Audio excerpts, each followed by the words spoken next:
안녕하십니까? 아빠가 알려주는 수학의 빨간 아빠입니다. 자, 2020학년도 건국대학교 특례수학 풀이 영상 제2부입니다. 자, 16번부터 25번까지를 같이 한번 풀어보도록 하겠습니다. 자, 16번입니다. 다음 등식을 만족하는 다항식 gx의 x 8제곱의 계수를 구하시오. 자, 우리 확률과 통계 문제죠. 그 중에 우리는 이항정리 파트 쪽이 되겠습니다. 잘 보시면 왼쪽에 x 더하기 3의 10제곱이니까 이 식으로부터 우리는 이게 10차식이구나. 그 다음에 최고차항 x 10제곱의 계수는 1이구나 라고 하는 사실을 이 식으로부터 알 수 있죠. 자, 오른쪽에 있는 식을 봤더니 x 더하기 2 곱하기 gx, 우리에게 관심 있는 gx가 여기 있고 플러스 1이 있네요.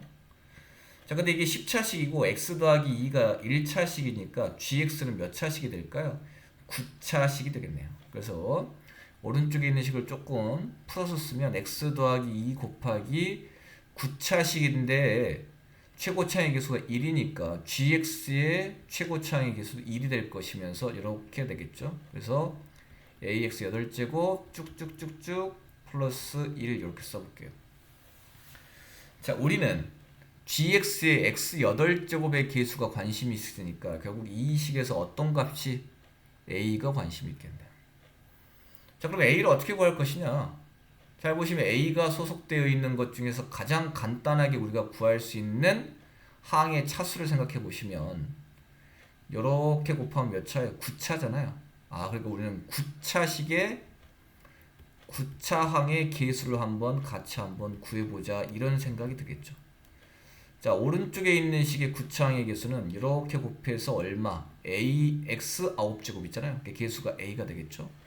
그 다음 9차항은 또 이렇게 곱해도 나오잖아요. 2 곱하기 x의 9제곱은 2x의 9제곱이니까 이렇게. 그래서 x 9제곱의 계수는 오른쪽에 있는 것은 a 더하기 2가 될 것이고, 그럼 왼쪽에서도 우리가 x 9제곱의 계수만 끄집어내면 되니까 이건 우리가 알고 있죠. 이항계수에 의해서 10개 중에서 9개를 x를 꺼내면 3을 하나만 끄집어내면 되겠다라는 거죠. 사실 이게 서로 같은 거잖아요. 자, 이걸 통해서 우리가 구하면 되겠죠. 10 컨비네이션 9는 10 컨비네이션 1과 똑같고 10 컨비네이션 1은 10이니까 3을 곱하면 30. 이게 a 더하기 2가 돼서 결국 a 값이 얼마? 28. 정답 4번 이렇게 구해낼 수가 있겠습니다. 자, 17번입니다.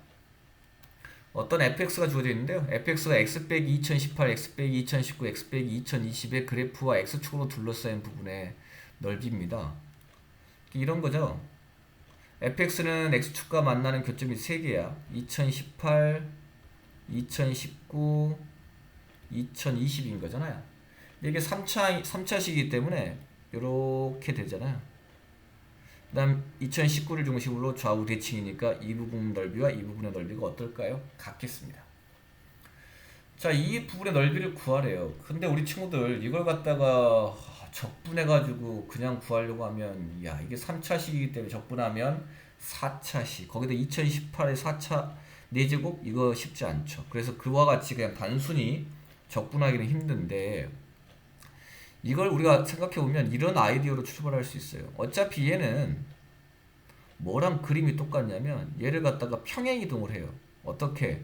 2019를 원점으로 보내. 2020은 1로 갈 것이고 2018은 마이너스 1로 가겠죠. 그러면 그래프의 식은 달라지겠지만 뭐는 똑같을까요? 정적분의 값은 똑같을 거라고. 둘러싸인 부분의 넓이는 똑같을 거라고요. 자, 그럼 이 식을 이렇게 바꿨으면 이 식을 우리가 gx라고 한다면 gx는 어떻게 될까요? x 더하기 1에 x에 x 빼기 1이 되겠죠.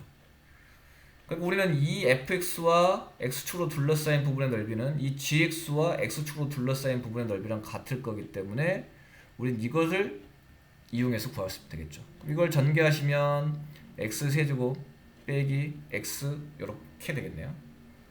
자, 따라서 우리는 넓이 s를 구하시면 마이너스 1부터 0까지는 x 세제곱 빼기 x 이렇게 해서 dx를 구하시고 0부터 1까지는 여기다 마이너스를 붙여서 하면 되는데 결국 넓이니까 어떻게 하면 돼요? 이 부분의 넓이와 이 부분의 넓이가 똑같으니까 곱하기 2 이렇게 해주시면 되겠네요.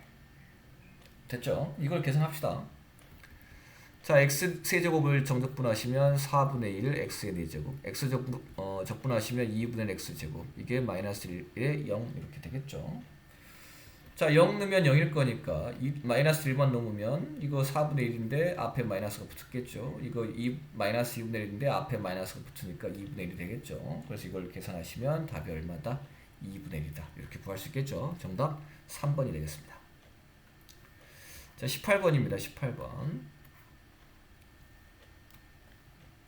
자, 리미트 n이 무한대로 갈 때 수열의 극한이죠. 2의 n제곱 더하기 3의 n제곱에 2의 n 플러스 1제곱 더하기 3의 n 플러스 1제곱의 값을 구하시오. 자, 이거 아주 간단한 문제입니다. 어떻게 구해요? 하나는 밑이 3이고요. 하나는 밑이 2이기 때문에 밑이 큰 수의 지수로 나누죠. 분모 분자를. 그러니까 즉 분모 분자를 3의 n제곱으로 나눠. 그러면 얘는 3분의 2의 n제곱이고요. 3의 n제곱으로 나누면 1이고요. 3의 n제곱으로 나누면 3분의 2의 n제곱에 앞에 2가 하나 남고, 이것도 3의 n제곱으로 나누면 3이 하나 남죠. 자, 이때 이와 같이 밑이 0과 1 사이에 있는 거듭제곱을 n을 무한대로 보내면 이걸 어디로 가죠? 0으로 수렴하고요. 이것도 0으로 수렴하죠. 따라서 답은 1분의 3, 3 정답 4번 이렇게 간단히 구해낼 수 있습니다. 약간의 위기만 극복하시면 쉬운 문제들이 계속 뒤쪽에 현재 나오고 있음을 확인하실 수 있습니다. 자, 19번입니다. 자, 그림과 같이 0부터 9까지 10개의 숫자가 적힌 카드를 여러 번 쓸 수 있대요. 이때 100부터 999까지 세 자리 수를 모두 나열할 때 0이 적힌 카드는 모두 몇 장에 쓰느냐, 즉 이 카드를 몇 장 쓰겠느냐라는 거잖아요. 자, 이 문제를 푸시면 결국 세 자릿수이기 때문에 이렇게 쓸 수 있겠네요. 이렇게 세 자릿수가 있을 텐데 0이 쓰여지려면, 이 세 자리 자연수를 만들 때 0이 쓰여지려면 일단 0은 제일 앞에는 안 쓰여질 거 아니야. 그러면 세 자릿수가 될 수 없으니까. 그러니까 0이 올 수 있는 위치를 따져보면 0이 여기만 오는 경우를 따져보는 거예요. 여기 안 오고. 마찬가지 여기만 오는 경우를 따져보는 거죠. 그 다음에 0이 둘 다 오는 경우를 따질 수 있겠죠. 그래서 각각의 경우에 대해서 0이 이 카드가 몇 장 쓰였는지를 한번 살펴보도록 하겠습니다. 그럼 첫 번째 이 경우는 100의 자리에는 1부터 9까지 밖에 안 오죠. 마찬가지 1의 자리에도 1부터 9까지 밖에 안 옵니다. 왜? 0을 여기만 쓰기로 했으니까. 다시 이 경우는 몇 가지? 81가지. 그럼 얘도 100의 자리에 올 수 있는 경우가 9가지, 10의 자리에 올 수 있는 숫자가 9가지니까 81가지죠. 얘는 100의 자리만 신경 쓰면 되네요. 마찬가지 몇 개요? 9개입니다.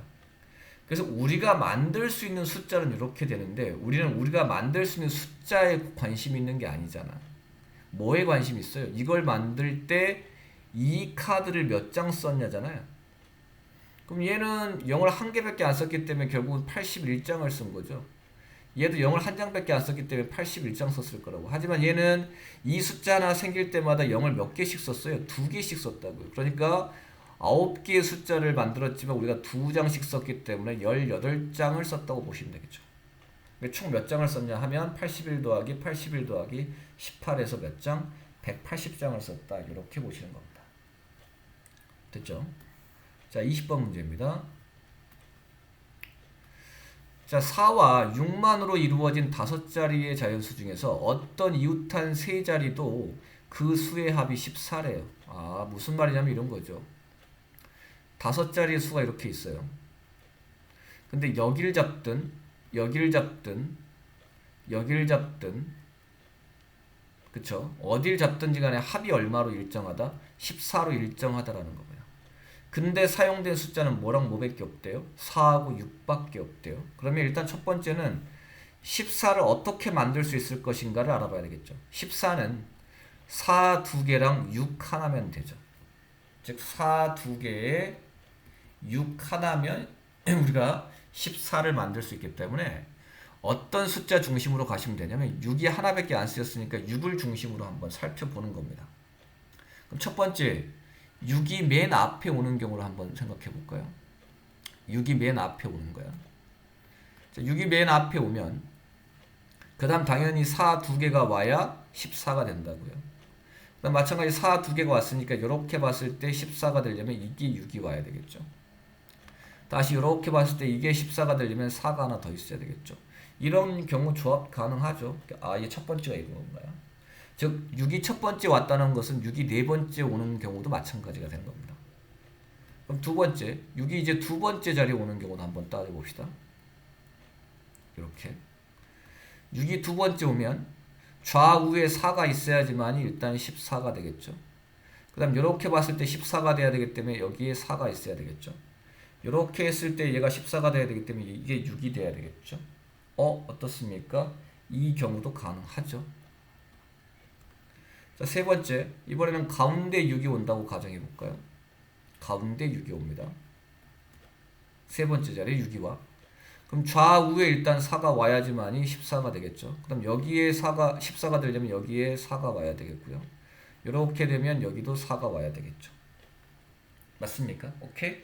이 경우도 가능하네요.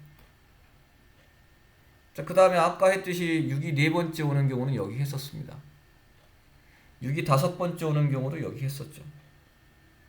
맞습니까? 그래서 우린 결국은 몇 가지 경우가 있다? 세 가지 경우가 있다. 그래서 정답은 1번이 되겠습니다. 자, 21번입니다. 자, 네 문자를 A, B, C, D가 있는데 이것을 사용해서 만든 네 자리 문자열입니다. 네 자리 문자열이라고 하는 것은 결국 뭘까요? 아무 말도 없잖아요. 따라서 우리는 이건 중복 허용입니다. 즉 A, B, C, D를 중복을 허용해서 사용하겠다라는 거고요. 배열을 하되 사전식으로 배열을 한대요. 사전식이라고 하는 게 뭐예요? 알파벳이 빠른 것을 먼저 쓰고 차례로 쭉 간다는 거잖아요. 이때 35번째에 나오는 것을 따져보시오 라고 해봅시다. 자, 그럼 제일 먼저 우리가 네 자리 문자이기 때문에 네 자리를 만든 다음에 제일 앞에 일단 사전식이니까 누가 무조건 먼저 와야 될까요? A가 제일 먼저 와야 되겠죠. 자, 근데 중복을 허용 가능하니까 여기 올 수 있는 숫자가 4개, 여기 올 수 있는 숫자가 4개, 여기 올 수 있는 숫자가 아니라 문자도 4개죠. 그래서 총 몇 개를 만들 수 있냐면 이렇게 배열할 수 있는 게 4의 세제곱 64입니다. 64개를 만들 수 있는 거야. 근데 우리는 35번째이기 때문에 이걸 좀 더 세분해서 조사해야 되겠다. 이런 생각이 드시죠. 그래서 일단 제일 앞에는 A로 놓되 두 번째 문자를 일단 쪼개는 거야. 첫 번째 여기도 A, 여기도 A가 온다고 가정을 하면 여기에 올 수 있는 문자가 4개, 여기 올 수 있는 문자가 4개니까 얘는 4에 제곱해서 16개, 아직 35개가 안 온 거죠. 자, 마찬가지 이번에는 제일 앞에는 A로 고정을 하되 두 번째를 바꿔 뭘로 바꿔요? B로 바꿔. 이렇게. 그럼 이 경우에도 역시나 얘가 4, 얘가 4기 때문에 4의 제곱 16, 토탈 여기까지 몇 개입니까? 32개가 되겠죠. 따라서 우리가 원하는 35번째는 두 번째 문자가 뭘로 시작하면 되겠구나. C로 시작하면 되겠네요. 됐죠? 그래서 우리는 쓰는 거야. 여기가 C로 시작하는 거죠. 이렇게. 자, 그럼 이제 우리는 33번째, 34번째, 35번째 밖에 안 되기 때문에 직접 문자를 써 나가 봅시다. 그럼 첫 번째는 A가 제일 먼저겠죠. 알파벳 순이니까.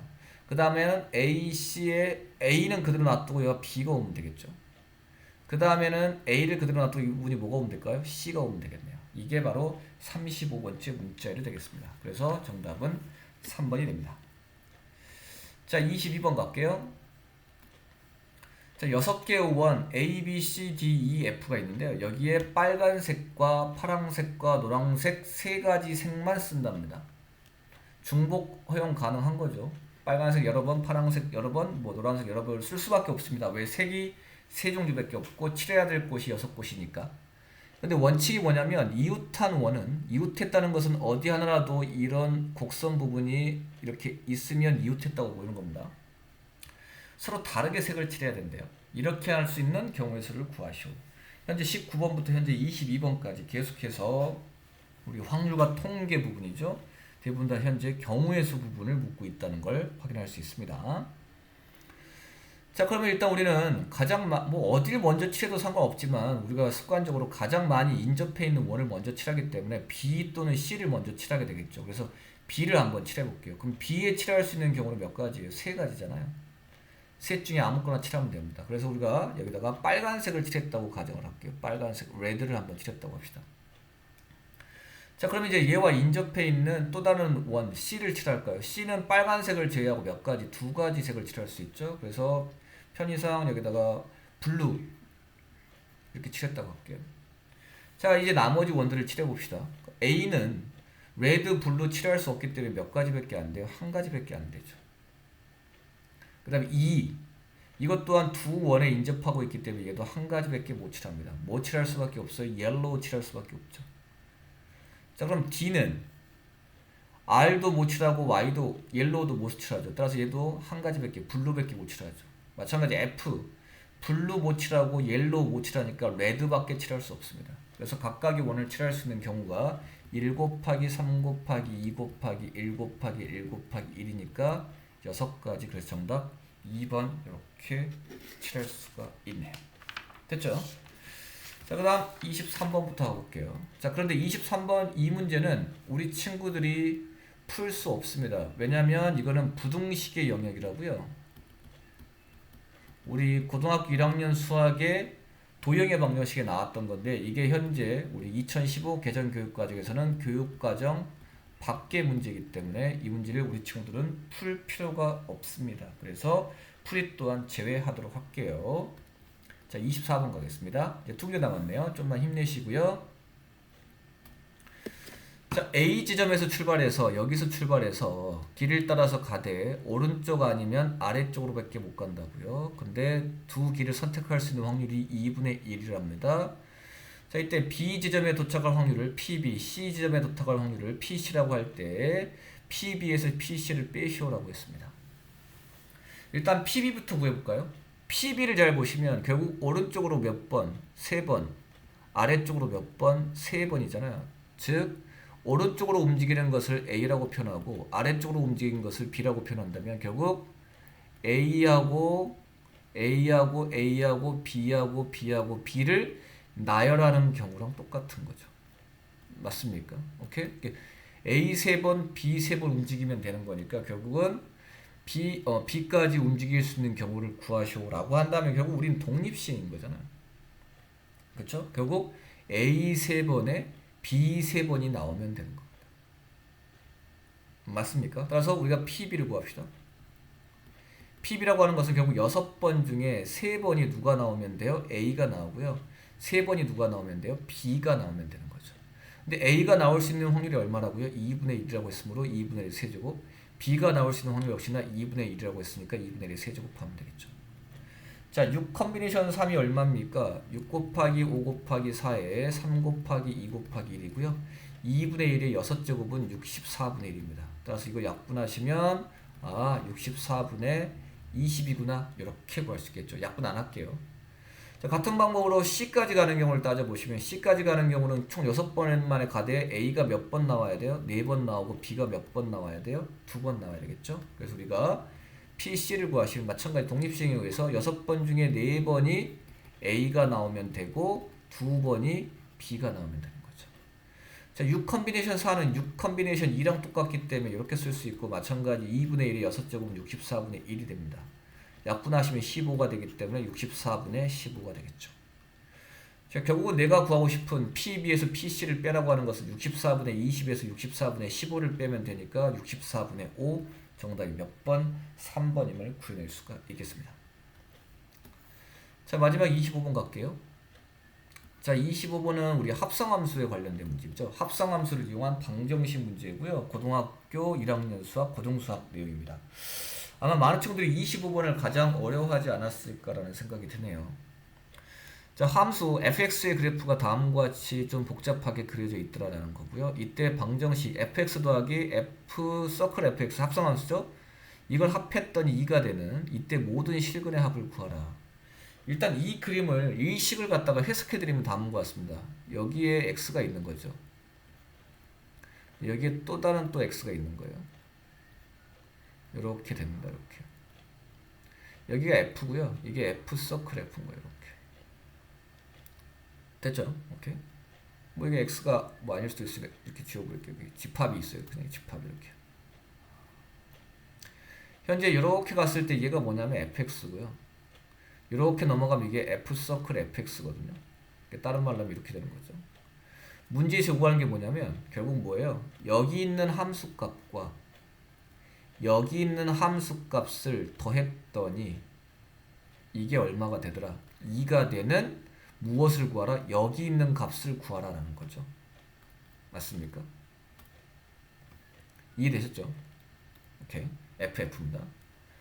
자, 그러면 우리는 바로 이 상태에서 여기를 바로 구할 수 없기 때문에 이 식을 만족하는 여기 있는 이 값을 먼저 구하겠다라는 겁니다. 이걸 먼저 구하고 이 값을 만족하는 얘를 구하겠다. 이렇게 접근하는 거예요.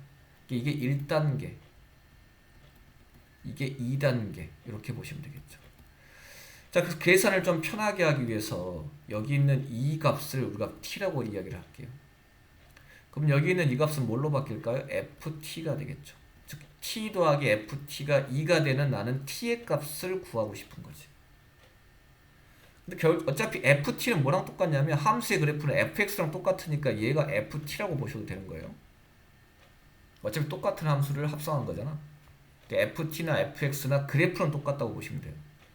그래서 1단계 우리는 뭘 구할 거라고요?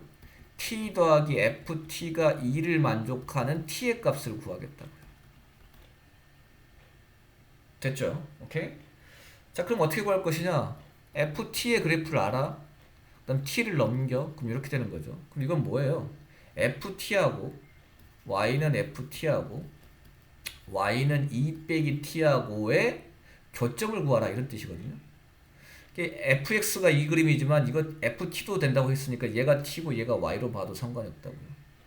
자, 그러면 y는 ft는 이걸 이용하시면 되고 y는 2 빼기 t는 뭐예요? y절편이 2고 t절편도 2인 이 두 점을 지나는 직선이 되잖아. 그러니까 이렇게 연결하면 된다고. 자, 이렇게 했을 때 교점이 생겨요, 안 생겨요? 생겨요. 여기 하나 생기죠. 여기 하나 생긴다고요. 여기 하나 있죠. 그래서 이걸 편의상 알파라고 하면 자, 이걸 만족하는 t의 값은 알파하고 얼마죠? 2죠. 자, 어떤 친구들 같은 경우는 알파를 직접 구하는 친구들도 있을 것 같은데 굳이 알파를 구할 이유가 없습니다. 알파의 그냥 범위만 구하면 알파는 누구보다 크고 누구보다 작아요? 0보다 크고 1보다 작죠. 그래서 이 정도만 알고 넘어갈게요. 자, 이제 우리는 1단계를 해결했습니다. 자, 주어진 방정식을 만족하는 무슨 값을 구했어요? 우리는 t의 값을 구했어요. 근데 그 t의 값이 누구랑 누구야? 알파랑 2인 거죠. 자, 이제 우리는 뭐만 구하면 된다고요? fx가 알파, fx가 2인 이 x값을 구하면 된다고요. 그래서 2단계를 지금부터 갑니다. 뭐 구하겠다고요? fx를 했더니 그 함수값이 알파가 되는 x값을 찾을 것이고 fx가 2가 되는 이 x값을 찾아서 그것들을 다 뭐 하겠다고요? 합하겠다고요. 됐습니까? 오케이. 자, 그러면 이제 우리는 또 똑같이 갑니다. 어떻게 구하겠다고요? y는 fx랑 y는 알파, 알파는 숫자죠. 얘 둘이가 만나는 x값들을 찾아내겠다고요. 그래서 찾아내요. 자, 다시 갑니다.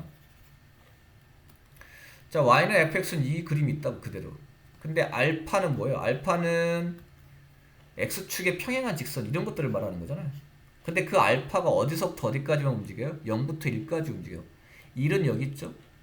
0은 여기 있죠? 그러니까 알파가 어떻게 그려지냐면 이렇게 그려진다는 뜻입니다. 이게 알파인 거예요. 이걸 만족하는 x값은 여기 하나 있고 여기 하나 있는 거잖아. 선생님 A, B를 구해야 되는데요. 자, 우리는 A, B를 구하는 게 목적이 아니죠. 뭐 하라 그랬어요? A랑 B를 합하는 걸 하는 거잖아요. 합하는 걸 하기 때문에 굳이 알파 값을 구하지 않아도 된다고. 어떻게 구하나요? 라고 물어보신다면 이렇게 구하는 거죠. 이 A는 1로부터 이만큼 떨어져 있죠. B는 1로부터 요만큼 떨어져 있잖아. 그러니까 A는 1로부터 일정한 거리만큼 왼쪽에 있고 B는 1로부터 일정한 거리만큼 오른쪽에 있는데 이 두 거리가 어떤 거죠? 같은 거죠. 다시 얘 두 개를 더하시오라고 했으니까 얘가 없어지면서 얼마로 바뀌어요? 2로 바뀌죠. 자, 그래서 우리는 두근의 합이 2임을 구해낼 수 있습니다. 두근을 구하지 않아도 합을 구할 수 있다는 겁니다. 자, 그 다음 우리 뭐 하겠다고요? 마지막 fx가 2를 만족하는 x값도 구하겠다고요. 자, 이건 뭘 의미한다고요? y는 fx랑 y는 2가 만나는 교점이 뭐냐라는 거죠. 자, 마찬가지 y는 fx는 여기 있고요.